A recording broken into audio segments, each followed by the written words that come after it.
네, 김영환입니다. 개척을 하고 코로나 때 남산에 올라갔었습니다.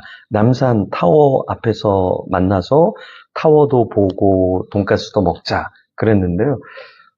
만나기로 한 주차장이 폐쇄가 되고 다들 어디로 가야 될지 우왕좌왕 했습니다. 그리고 나서 또 여의도 한강공원에 가서 라면 한번 끓여 먹자 그랬는데요. 사람들이 제대로 좌표를 줬는데 못 찾아오더라고요. 근데 알고 보니까 주차장도 한 군데가 아니고 또 만나면 좋겠다 생각한 그 라면 끓이는 그 장소가 여러 군데 라면 끓이는 장소가 있더라고요. 사진을 찍어 보여줘도 잘 못 찾아오더라고요. 그래서 이제 품능교회에선 어디를 가면 꼭 답사를 갔다 와야 된다. 갔다 와서 사람들에게 명확하게 어디로 가야 될지를 알려줘야 되겠다. 이것을 이제 알게 됐고 결심하게 됐던 거죠. 그래서 저희는 어디 가면 답사를 갔다 옵니다. 오늘 본문에 야곱은 7년 동안 열심히 일을 해요. 그래서 아내를 달라고 합니다. 그런데 라헬이 아니라 이제 레아를 아내로 맞이하게 되는 거죠. 야곱이 조금 더 꼼꼼하게 챙겼어야 하는 부분이 있는데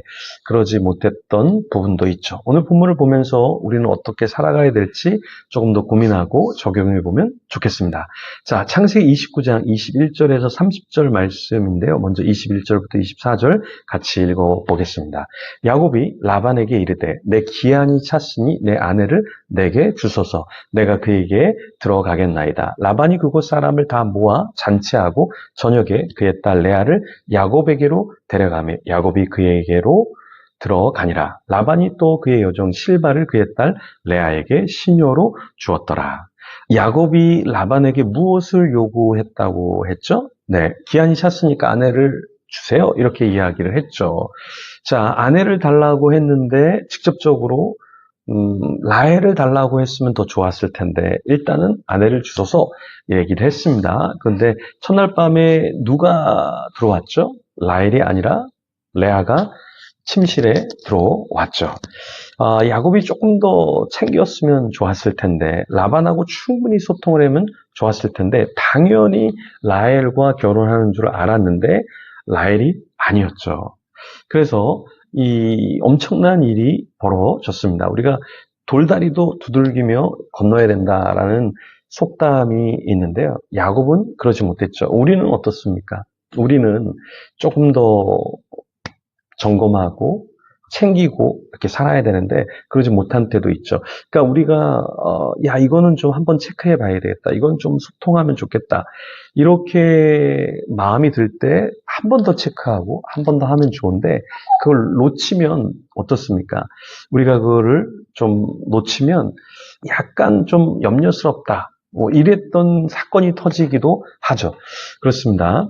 네, 그래서 우리가 조금 더 소통해야 되겠다 싶은 거는 좀 더 이야기를 나누면 좋겠죠. 그래서 여러분도 저에게 이건 조금 더 이야기하면 좋겠다라는 부분이 있으면 네, 언제든지 이야기해 주시면 좋겠습니다. 오늘 우리가 본문에서 이 내용이 아무것도 아닌 것 같지만 사실 우리 삶에서 굉장히 중요한 요소다. 최근에 제가 어떤 분을 만났는데 자기의 기도 제목을 이렇게 이야기를 하시더라고요.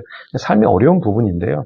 그 부분을 오픈하기가 굉장히 어려운 부분인데 그걸 오픈해 주신 거예요. 근데 제가 감사합니다. 잘하셨습니다. 라고 이야기를 했어요.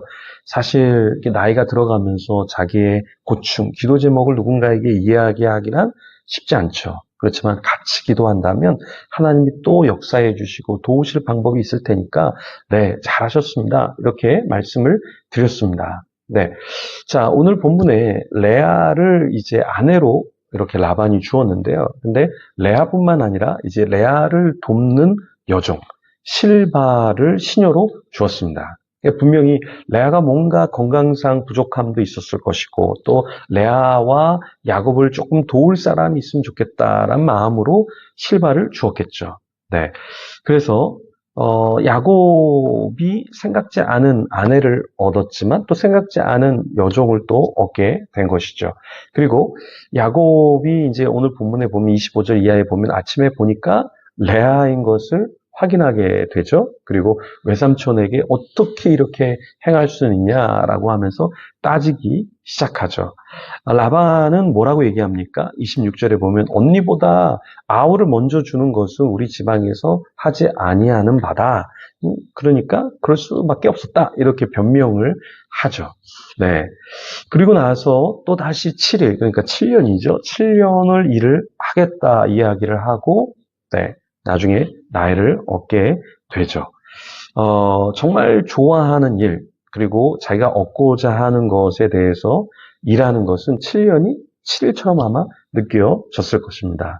우리도 마찬가지죠. 우리가 하나님이 나에게 주신 어떤 일, 그 일을 할 때 여러분 정말 10시간 했는데 1시간 한 것 같고 기쁘고 감사하다면 그것은 참 감사한 거죠. 그런데 1시간 했는데 막 10시간처럼 느껴지는 일들이 있어요. 그것은 나랑 안 맞는 거지만 뭐 안 맞는다고 다 안 하고 포기해서는 안 되겠죠. 그렇지만 진짜 내 일이 아닌데 나에게 적성이 맞지 않는데 그것을 꾸역꾸역 하는 것도 문제가 되겠죠. 자, 야곱은 7일, 그러니까 7년 정도를 다 채워서 이제 결혼식을 다시 행하게 됩니다. 그러니까 야곱도 집념의 사람이죠. 내가 얻어야 되겠다. 이 사람을 했을 때 그 사람을 얻고자 정말 열심히 일을 하고 인내하고 결국에 라헬과 결혼을 하게 되었습니다. 이게 결혼한다라는 거, 어떤 사람을 얻는다라는 거, 함께 한다라는 거, 다 쉬운 일은 아니죠. 근데 여기서 중요한 것은 무엇이죠? 인내하는 것. 그리고 그 사람을 얻고자 나도 노력을 해야 한다라는 것이죠. 그래서 우리가 하나님 안에서 내가 어떠한 일을 할 때도 인내해야 되는 부분이 있고 또 내가 사람을 얻고자 할 때 값을 지불해야 되는 것도 있죠. 그래서 우리가 서로가 좀 내가 헌신하는 부분도 분명히 있어야 되고요. 헌신도 안 하고 왜 나한테 이렇게 대하는 거야? 왜 이거밖에 나를 대해주지 않지? 이렇게 하는 것보다 정말 사랑하면 서로 대가를 지불하고 하나님 안에서 온전한 연합을 이루면 좋겠습니다. 자, 오늘 하루 하나님이 어떤 사람을 또 만나게 하실지 또 어떤 사람과 소통할 때 조금 더 구체적으로 소통하고 이야기를 나눠야 될지 우리가 고민하면 좋겠습니다. 하나님 앞에 같이 기도하겠습니다.